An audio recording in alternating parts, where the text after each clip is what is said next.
राधे श्याम। जय जय श्री राधे श्याम। ओम श्री गणेशाय नमः। ओम श्री शारदे नमः। ओम उमा महेश्वराभ्यां नमः। ओम श्री राधा कृष्णाभ्यां नमः। ओम श्री गुरुवे नमः।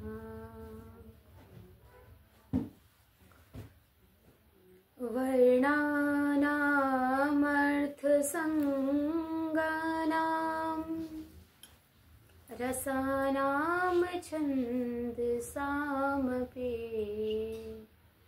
मङ्गलानां च कर्तारो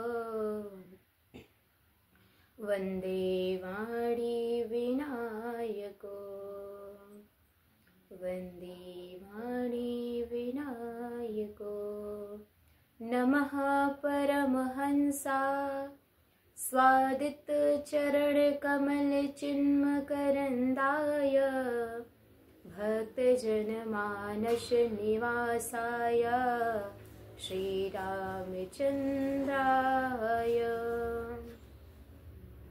वंशी विभूषितकरा नवनीरदाभात् पीताम्बरादरुणबिम्ब फलाधरोष्ठात् पूर्णेन्दुसुन्दरमुखा दरविन्दनेत्रात् कृष्णात् परं किमपि तत्त्वमहं न जाने। रामाय रामभद्राय रामचन्द्राय मानसे रघुनाथाय नाथाय सीताया पते नमः।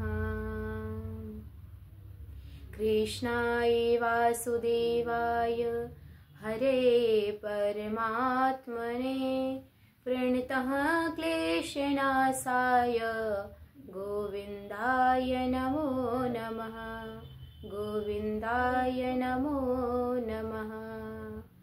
श्री राधे मेरी स्वामिनी मैं राधे जो को दास। जन्म जन्म मोहि दीजियो श्री वृंदावन को वास। श्री हरि चरणन को वास। श्री कृष्ण कृपा जीवन मेरा। श्री कृष्ण कृपा मम प्राण। श्री कृष्ण कृपा करो सब विधि हो कल्याण। सब विधि हो कल्याण। जय जय जय राधा रमन। जय जय नवल किशोर। जय गोपी चित चोर प्रभु। जय जय माखन चोर। जय जय माखन चोर। बोलिए भक्त वत्सल भगवान की जय। श्रीमद् भागवत महापुराण की जय। जय जय श्री राधे श्याम। जय जय श्री राधे श्याम। हरि में जैसो तैसो राख शरण गिरधारी प्यारे। तन भी तेरो मन भी तेरो मैं चरणन को चेरो। दिन भी भूलूं रैन भी भूलूं भूल जाऊं जग सारा। तुम्हें न भूलूं कुंवर कन्हैया चाकर दास तुम्हारा।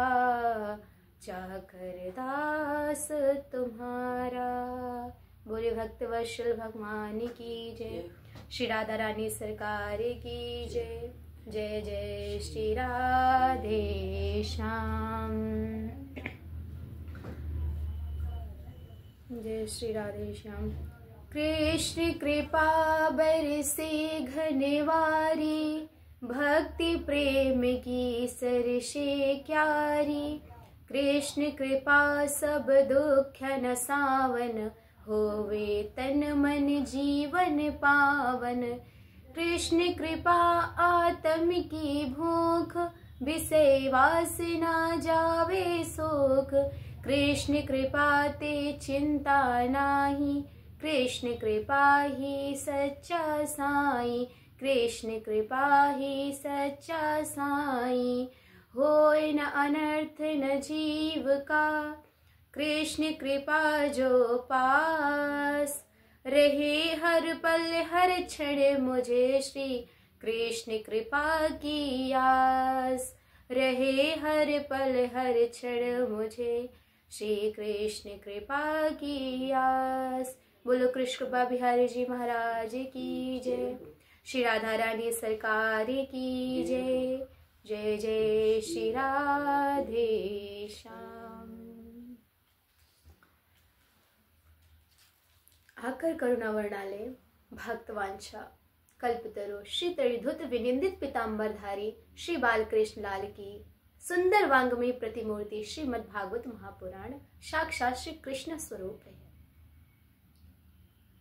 साक्षात कृष्ण स्वरूप है। आज हम इसके यहाँ पे परीक्षित जी महाराज को 7 दिन में मरने का श्राप मिला था तक्षक नाग के डसने से। परीक्षित जी महाराज अपना सारा राजपाट त्याग करके गंगा के किनारे चले गए। कुछ भी उन्होंने कुछ भी लेकर के नहीं गए, पूर्ण सब कुछ त्याग कर गए। परीक्षित जी के हाथ में एक लोटा भी नहीं था, कुछ भी लेकर नहीं गए। सर्वस्व छोड़ करके सीधे गंगा मैया के तट पर चले गए। जब सभी संतों को पता चला, देखिए जब किसी सज्जन व्यक्ति के साथ कुछ बुरा होता है ना तो सबको बुरा लगता है। बुरे के साथ बुरा होता है तो किसी को भी पछतावा नहीं होता है, लेकिन किसी सज्जन व्यक्ति के साथ यदि कोई बुरा हो जाए, कोई बुरा कर दे तो बहुत कष्ट पहुंचता है। जब सभी संतों को पता चला कि राजा जो परीक्षित जी को 7 दिवस में मरने का श्राप मिला है, तो सभी संतजन परीक्षित जी महाराज के पास आए। सबने उनके श्राप का कारण पूछा। तब उन्होंने कहा, महाराज मुझे कोई भी श्राप नहीं लगा है, मुझे तो बहुत बड़ा आशीर्वाद मिला है। आप जैसे हजारों संत आज मेरे सामने खुद आ गए। समझो आज प्यासा कुएं के पास नहीं गया, कुआं ही प्यासे के पास चला आया।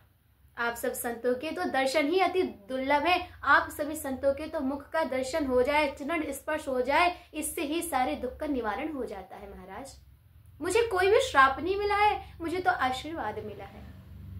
संत समागम सम लाभ कछुआन, संतों का संग मिल जाए, उसके सामने जो स्वर्ग और वैकुंठ का सुख भी बराबर भी नहीं कर सकता है। ऐसी संत के संग की बराबरी किसी के संग नहीं की जा सकती है। सत्संग और वैकुंठ की यदि तुलना की जाए तो सत्संग एक मणि हो जाएगी और वैकुंठ एक कांच का टुकड़ा। कांच और मणि की कभी भी बराबरी नहीं हो सकती है। ठीक उसी प्रकार सत्संग यदि आपको मिल गया तो आपका जीवन तो सफल है ही, आपको फिर कौन सा श्राप लगा। परीक्षित जी महाराज ने कहा, महाराज मुझे तो आप सब संतों का दर्शन हो रहा है, आप सबका सानिध्य मिल रहा है, इससे बड़ा मेरे लिए और क्या आशीर्वाद हो सकता है। मैं इसको श्राप नहीं मानता। अब सभी संत जन विराजमान हैं, सब विचार करने लगे कि 7 दिवस में मुक्ति का उपाय क्या हो सकता है, 7 दिन में मुक्ति कैसे हो परीक्षित जी की। सब विचार करने लगे। बड़े बड़े संत बैठे हैं, लेकिन कोई भी जब विचार नहीं कर पाया, तब मेरे गोविंद के लाडले भक्त सुखदेव जी महाराज को मेरे गोविंद ने आज्ञा की कि हे सुखदेव, जो तुमने भागवत कथा तुमने श्रवण की है अपने पिताजी से, आज उसका प्रचार प्रसार करने का समय आ गया है। जिसकी मैंने प्राण रक्षा की है, उस परीक्षित की आज फिर उसके प्राणों पे बात आई है। आज तुम जाकर उसके प्राणों की रक्षा करो, तुम जाकर उसे भागवत सुनाओ और भागवत का प्रचार प्रसार वहीं से शुरू होगा। इसीलिए सुखदेव जी महाराज गोविंद की आज्ञा मिलते ही सीधे जहां पर जो परीक्षित जी महाराज थे वहां पे आने लगे। अब सुखदेव जी महाराज तो बहुत बड़े वित्रांग विचित्र संत हैं, तो आपने सोचा होगा उनके साथ बहुत बड़ी मंडली चल रही होगी। नहीं, सुखदेव जी महाराज तो अकेले ही चल रहे हैं। उनके साथ कोई भी शिष्य नहीं है, कोई भी उनके साथ सहायक नहीं है, अकेले हैं। ना उनके पास कोई कमंडलू है, ना उनके पास कोई झोला है, कुछ भी नहीं है। केवल 4 अंगुल की कॉपी धारण कर रखी है। इसके अतिरिक्त सुखदेव जी महाराज के पास कुछ नहीं है। चौड़ा शरीर, चौड़ा वक्ष स्थल है उनका, नील वर्ण के हैं, चले आ रहे हैं। लेकिन जब वो आ रहे थे तो गांव के बच्चे जरूर उनके पीछे भाग करके जा रहे थे, नंगा बाबा आए, नंगे बाबा आए कह रहे थे। लेकिन जैसे ही वो गंगा नदी के तट पर पहुंचे, सारे संत उन्हें देख करके खड़े हो गए। तब बच्चों को लगा ये जरूर कोई बड़े संत महात्मा है, तो बच्चे वहां से डर करके चले गए, कहीं हमें डांट ना दे। हजारों संत की मंडलियों के बीच में सुखदेव जी महाराज आए, सभी संत खड़े हो गए, सभी संत उनको प्रणाम करने लगे, क्योंकि सुखदेव जी महाराज जैसे संत कोई नहीं हुए। परीक्षित जी महाराज ने उनका बहुत स्वागत किया, उनको आसन दिया और उनको बहुत प्रकार से स्तुति की। तब कुछ संतों ने उन्हें इशारा किया कि इनकी ज्यादा स्तुति मत करो, इनकी ज्यादा बड़ाई मत करो, क्योंकि जो महान संत होते हैं ना, उनको अपनी बड़ाई अच्छी नहीं लगती है। कोई उनकी तारीफ करे उन्हें पसंद नहीं है। और सुखदेव जी महाराज तो ऐसे हैं, वो एक स्थान पर तो ठहरते नहीं है। जितना मिनट एक गाय को धोने में लगता है, उतने ही समय तक वो एक द्वार पर खड़े होते थे, अन्यथा वो वापस अपने तपस्या स्थल में चले जाते थे। सुखदेव जी महाराज आए, तब परीक्षित जी महाराज ने उनको प्रणाम किया और हाथ जोड़ करके कहा, महाराज आपके तो दर्शन मात्र से ही मेरे सारे दुख दूर हो गए। आपके दर्शन मात्र से मेरे जो मन की सारी ग्लानि खत्म हो गई। लेकिन फिर भी मैं आपसे सिर्फ एक ही प्रश्न पूछना चाहता हूँ। क्या? अतः पृच्छामि संसिद्धिं योगिनां परमं गुरुं पुरुषस्य यत् कार्यं म्रियमाणश्च सर्वदा। महाराज, मैं बस एक ही प्रश्न करना चाहता हूं कि जल्दी मरने वाले व्यक्ति के मुक्ति का क्या उपाय है? बस कृपया करके मुझे आप यही बताइए। परीक्षित जी महाराज ने ये नहीं कहा है। परीक्षित महाराज ये भी कह सकते थे कि आप मेरी मृत्यु को टाल दीजिए। सुखदेव जी महाराज इतने समर्थ थे कि मृत्यु को टाल सकते थे, लेकिन फिर भी परीक्षित जी महाराज ने ये नहीं कहा। परीक्षित जी महाराज ने ऐसा नहीं पूछा। परीक्षित जी महाराज ने तो संक्षिप्त में प्रश्न किया है कि जल्दी मरने वाले व्यक्ति के मुक्ति का क्या उपाय है। कितना सुंदर प्रश्न किया परीक्षित जी महाराज ने। सुखदेव जी तो इस बात को सुनकर के गदगद हो गए। राजन, ये प्रश्न जो तुमने किया है ना, अपने लिए नहीं किया है। ये प्रश्न तुमने पूरे समाज के कल्याण के लिए किया है। परीक्षित, जल्दी मरने वाले व्यक्ति के मुक्ति का तो केवल और केवल और सरल से सरल उपाय तो एक ही है। क्या है वो? श्वास श्वास में कृष्ण भजे वृथा श्वास जनि खोए।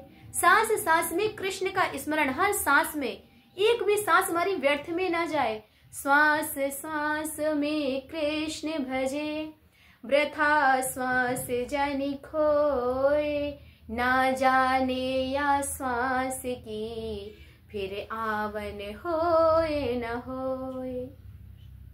हर स्थिति में, हर सांस में, हर परिस्थिति में, खाते पीते सोते जागते, हर जैसे भी आप जो भी कार्य कर रहे हैं, हर समय प्रभु का स्मरण करें। हर सांस में गोविंद का स्मरण करें।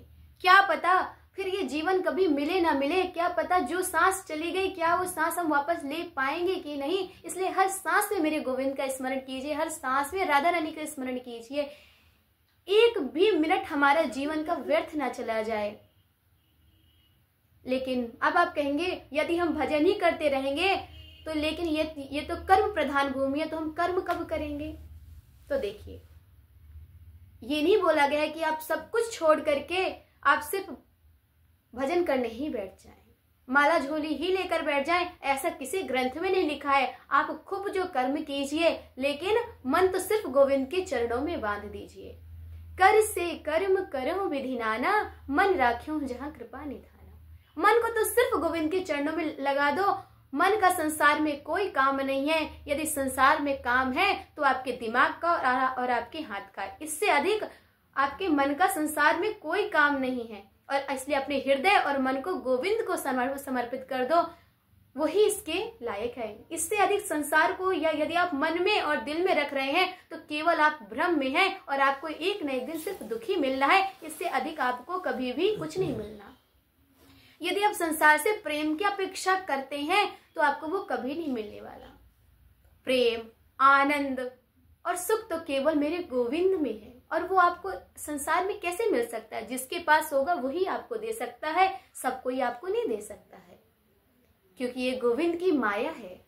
इस संसार माया रूपी है। गोविंद की माया यहाँ सबको पकड़ लेती है। यहाँ सब स्वार्थ है। सुर नर मुनि सबकी ही रीति, स्वार्थ लाग करे ही सब प्रीति। यदि आज आपसे कोई बहुत प्रेम कर रहा है तो केवल न केवल उसका कहीं ना कहीं कोई स्वार्थ है।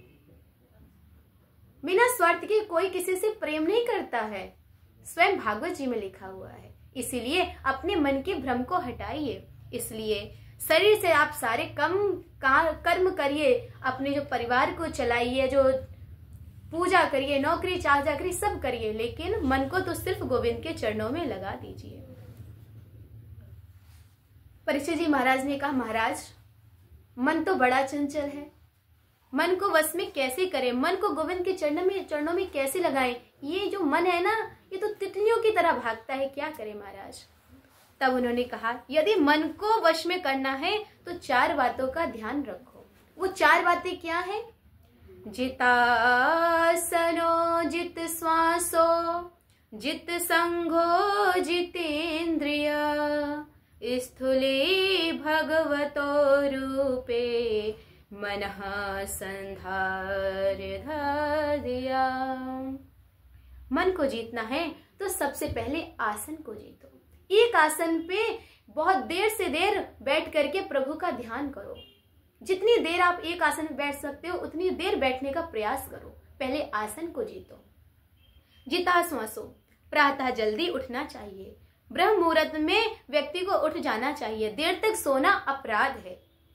देखो, स्नान 3 प्रकार के होते हैं भक्तों।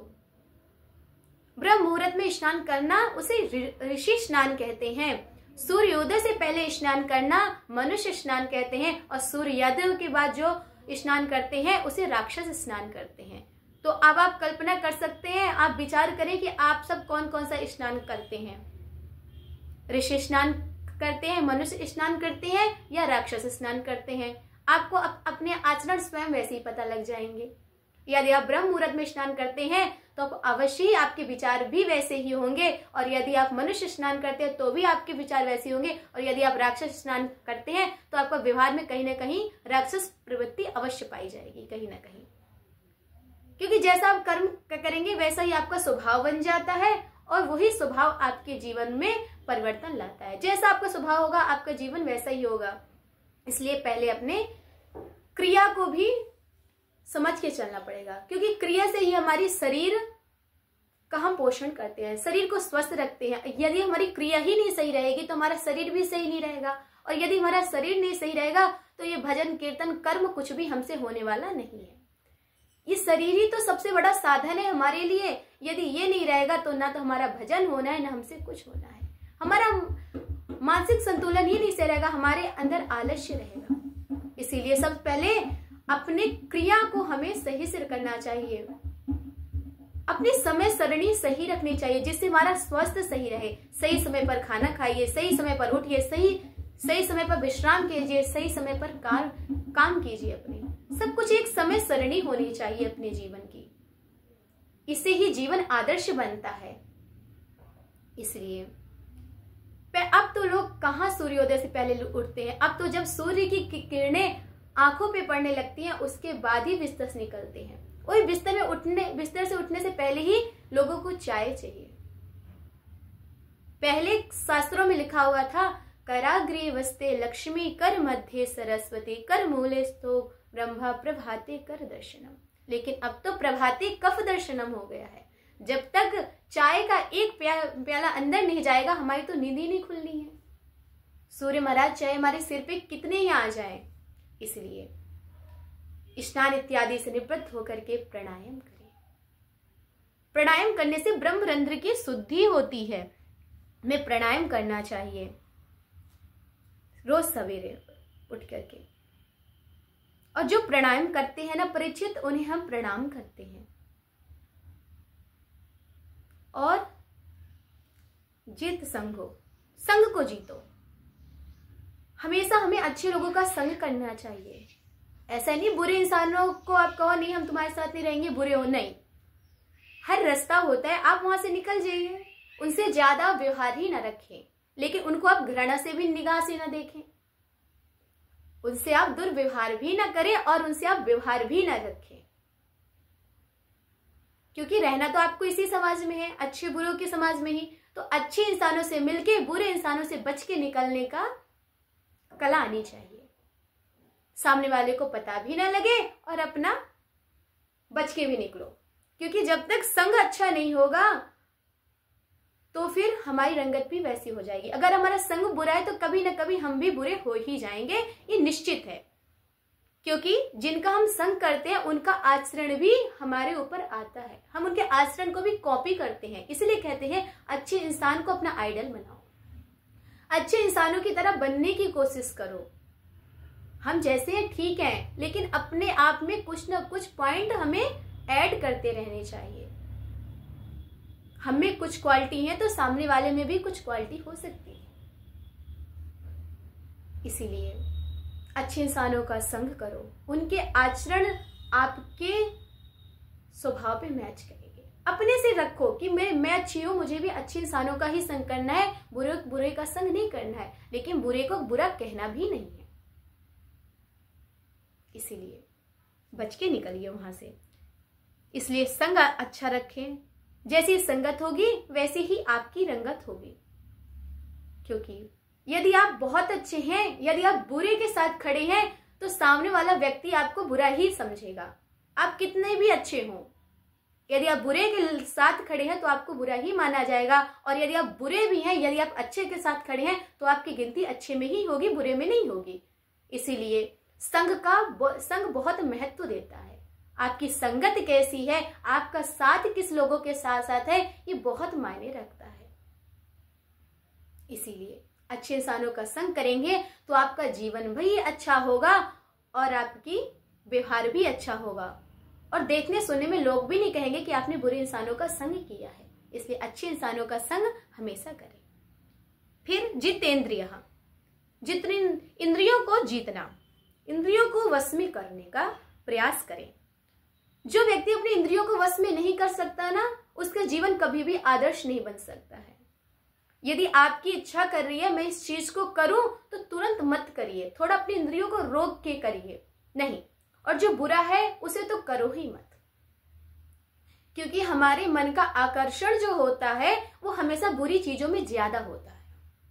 जो चीज हमें नहीं करनी है, हमारा मन उसी को करने के लिए हमें प्रेरित करता है।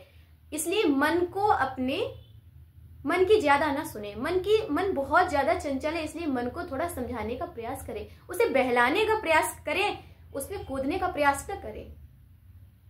बहुत लोग कहते हैं हमारा मन हुआ, अब मन के मुताबिक नहीं चलेंगे तो कैसे चलेंगे। महाराज आप चल के देख लो मन के मुताबिक, मन आपको बर्बाद करके ना छोड़ दे तो बताइएगा।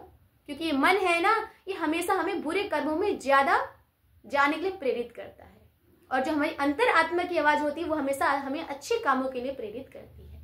इसलिए ऑप्शन आपके पास है, आप किसे चुनते हैं। अंतर आत्मा की आवाज को चुनते हैं कि मन की सुनते हैं। मन की तो तब सुनो जब मन कहे चलो गोविंद का सुंदर श्रृंगार करते हैं, चलो आज वृंदावन की परिक्रमा लगाए आते हैं, चलो आज गोवर्धन जी की परिक्रमा लगा जाते हैं, तब तो मन की सुनिए। यदि मन आपको गलत विचारों में ले जा रहा है तो बिल्कुल मत सुनिए। हो सकता है कुछ क्षण का मन के बारे में यदि आप मन की कहना मान ले तो आपको सुख मिल सकता है, लेकिन हो सकता है बाद में आपको दुख भी बहुत दे। मन की सुनो, समझो कितना सही है कितना गलत है, उस हिसाब से करो। ऐसा भी नहीं कि मन की बिल्कुल मत सुनो, मन की देखो कितना हम सही जा रहे हैं, कितना हम गलत जा रहे हैं, इससे मेरी समाज में क्या छवि बनेगी, इससे मेरे परिवार में क्या छवि मेरी बनेगी। अपनी छवि को बिगाड़ना कभी नहीं चाहिए। यदि एक बार हमारी छवि संसार में बुरी हो जाए तो आप लाख कितना सुधार कर लीजिए अपने जीवन में, लाख आप दूध के धुले बन जाइए, लेकिन आपकी छवि जैसी बन चुकी है आप वैसे ही रहेंगे। क्योंकि कलंक जो होता है ना वो काजल से भी काला होता है। यदि किसी ने आपको एक बार चोर घोषित कर दिया है तो आप जिंदगी भर के लिए चोर ही रहेंगे, आप चाहे कितने भी सज्जन व्यक्ति बन जाएं, आप किसी भी व्यास पीठ पर बैठ जाएं, आप किसी भी पद पर बैठ जाएं, आप रहेंगे चोर। इंसान ऐसे कहेंगे तो चोर था आज ऐसा बन गया, आपके नाम पे चोर लग जाएगा। इसीलिए आपको अपनी छवि को वैसे ही बना के रखना है। संसार में अपनी छवि को बचाए रखना ही सबसे बड़ी बात है। वो छवि बचेगी कैसे? अपने आचरणों से। यदि संसार में कुछ महंगा है तो वो सिर्फ आपका आचरण, आपका धर्म और आपकी इज्जत और आपकी पवित्रता ही है। इससे महंगा कुछ नहीं है।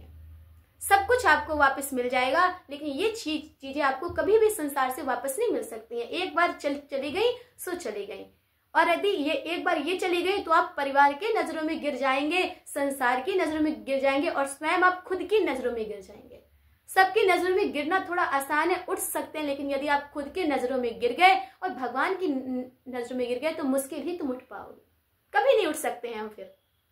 इसीलिए ऐसे कर्म, ऐसे आचरण हमें कभी नहीं करने चाहिए जिससे हमारे परिवार वालों को भी दुख हो, हमें भी कभी ना कभी दुख हो, और भगवान को तो दुख होगा ही। इसलिए अपने आप को हमेशा साफ रहे ऐसा समझ करके हमें बच के निकल जाना चाहिए संसार में। उसके लिए संग अच्छा करिए, इंद्रियों को काबू में रखिए, क्योंकि इंद्रियां ही हमें हर जगह फंसा देती हैं। इसलिए इन इंद्रियों को काबू करना बहुत जरूरी है। स्थिर रूप से जीवन में भगवान का प्रार्थना करें, एक स्थान पर बैठ करके भगवान का चिंतन करें। पाताल में तस्य ही पादमूलम पढ़यन्ते पर्षण प्रपत्ति रसातल। पूरा विश्व परपंच परमात्मा का एक रूप है, यह सोच करके चिंतन करें। परीक्षित, चिंतन को बढ़ाओ और चिंता को मिटाओ, क्योंकि चिंता जो है ना वो संसार की होती है और चिंतन मेरे गोविंद का होता है, परमात्मा का होता है। इसलिए चिंता को मिटाओ और चिंतन को बढ़ाओ। इसलिए ज्यादा से ज्यादा चिंतन करें तो मन की चंचलता थोड़ा समाप्त होगी। आप देखते होंगे आप जितना भजन करोगे ना, अगर आप उतना भजन फिर आप एक दूसरे दिन ना करें तो आपका मन नहीं लगता कि यदि आज हमने ये भजन नहीं किया चलो कर लेते हैं। तो जितना आप चिंतन करेंगे प्रभु का, जितना आप जप करेंगे, जितना प्रभु की सेवा करेंगे, अपने आप को व्यस्त रखिए जितना आप व्यस्त रख सकते हैं, क्योंकि खाली नहीं रहेगा तो ये मन उठपटांग सोचेगा ही नहीं।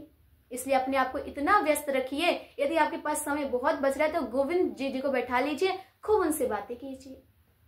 हो गए व्यस्त आप, और बहुत समय आपके पास बच रहा है तो गोविंद के चरण दबाना शुरू कर दीजिए।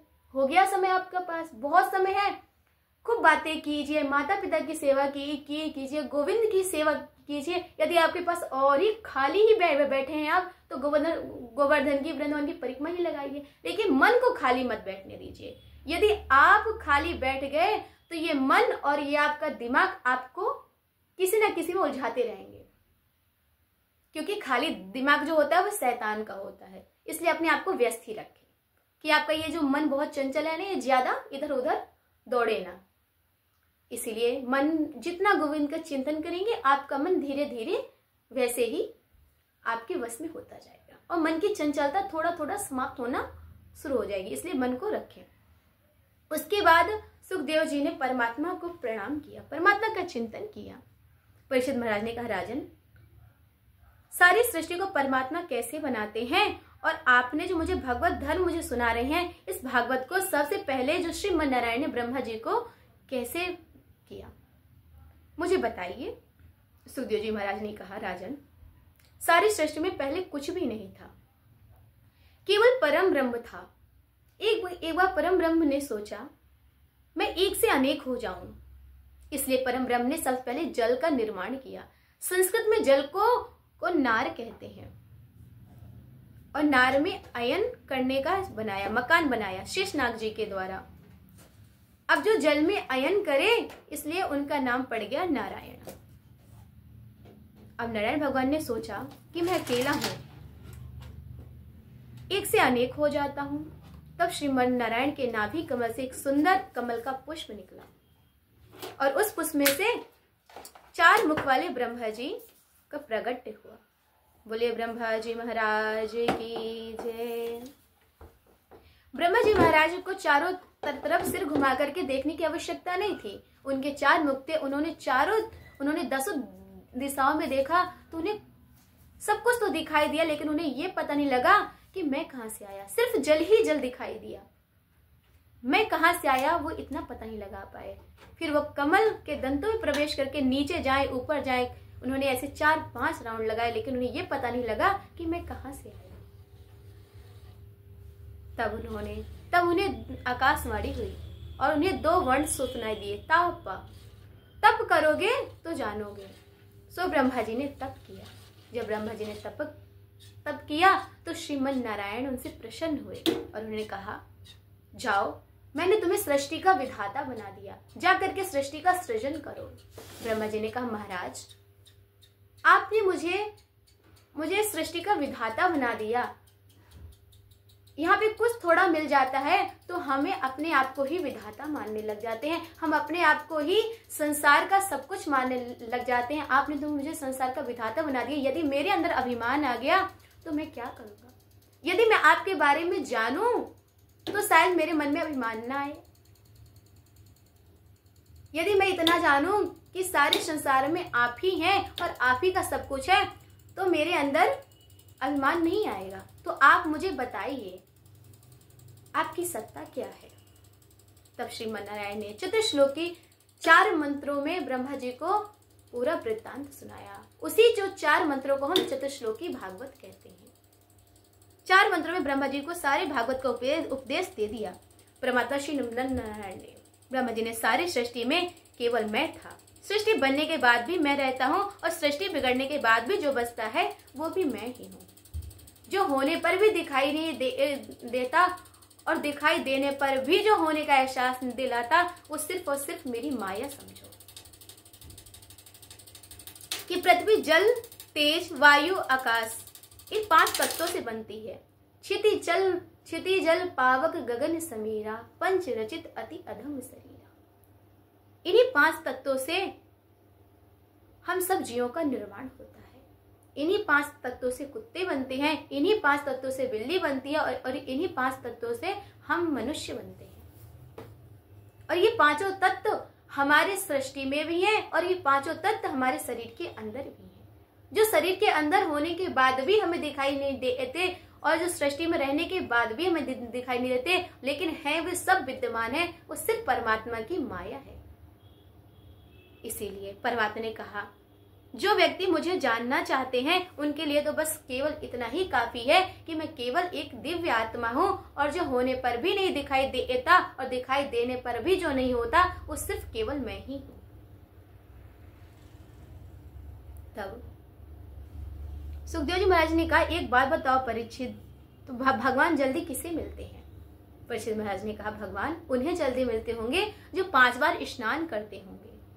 तब सुखदेव जी महाराज ने कहा, यदि भगवान 5 बार स्नान करने से मिलते तो सबसे पहले तो कोल भीलों ने तो स्वयं राम जी से कहा कि महाराज, अस हमार बड़ सेवकाई ले ही न बासन बासन चुकाई।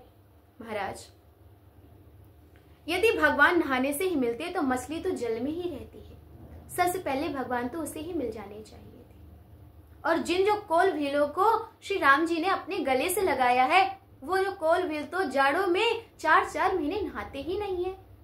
तो मेरे गोविंद तो उन्हें तो मिल गए, तो उन्हें भी नहीं मिलना चाहिए यदि स्नान से ही मिलते हैं तो?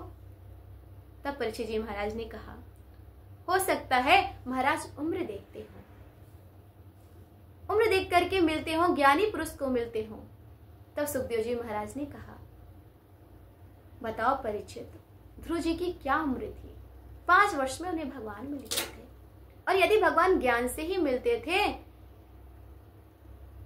तो का विद्या गजेंद्रस्य, क्या वो गजराज पढ़ा लिखा था? उसे मेरे गोविंद कैसे मिल गए?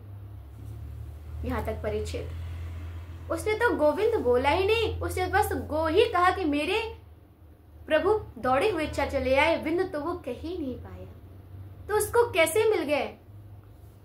तब परीक्षित जी महाराज ने कहा, हो सकता है प्रभु जाति देखते हो। तब सुखदेव जी महाराज ने कहा, परीक्षित नहीं, यदि भगवान जाति देखकर मिलते तो का जाति विदुरस्य यादव पते, तुम्हारे काका जो विदुर जी हैं उनके घर स्वयं मेरे भगवान ने जा करके केले के छिलके खाए। यदि वो जाति देखते तो उनके पास क्यों ही जाते, स्वयं जा करके उन्होंने पाया है। इसलिए भगवान ये नहीं देखते कि आप कितनी बार स्नान करते हैं, भगवान ये नहीं देखते आपकी जाति क्या है, भगवान ये भी नहीं देखते कि आपकी उम्र क्या है, और भगवान ये भी नहीं देखते कि आप कितने विद्वान हैं। भगवान तो केवल आपका भाव देखते हैं, भगवान तो सिर्फ भाव पर रीझ जाते हैं। इसीलिए गोविंद का जैसे मन हो आपका वैसे स्मरण करें। ये नहीं देखें कि जब हमारा भाव जगेगा, जब हमारे मन में आएगा तब हम प्रभु का स्मरण करेंगे, ऐसा नहीं है। जैसे आप स्थिति है, जैसे आपका मन करे प्रभु का ध्यान करें। भाव को भाव अनक अलसाओ, नाम जपत मंगल ऋषि पाओ। नाम का जप आप करते रहिए, नाम तो अपनी महिमा दिखाएगा ही। इसलिए नित्य प्रतिदिन प्रभु के नामों का स्मरण करें, उनका चिंतन करें। जय जय श्री राधे श्याम। बोले राधा रानी सरकार की जय। जय श्री राधे श्याम। आज की कथा को यहीं पर विश्राम करते हैं। कल फिर राधा रानी की कृपा से कल फिर आपसे वार्ता करेंगे। बोले राधा रानी सरकार की जय। जय जय श्री राधे श्याम।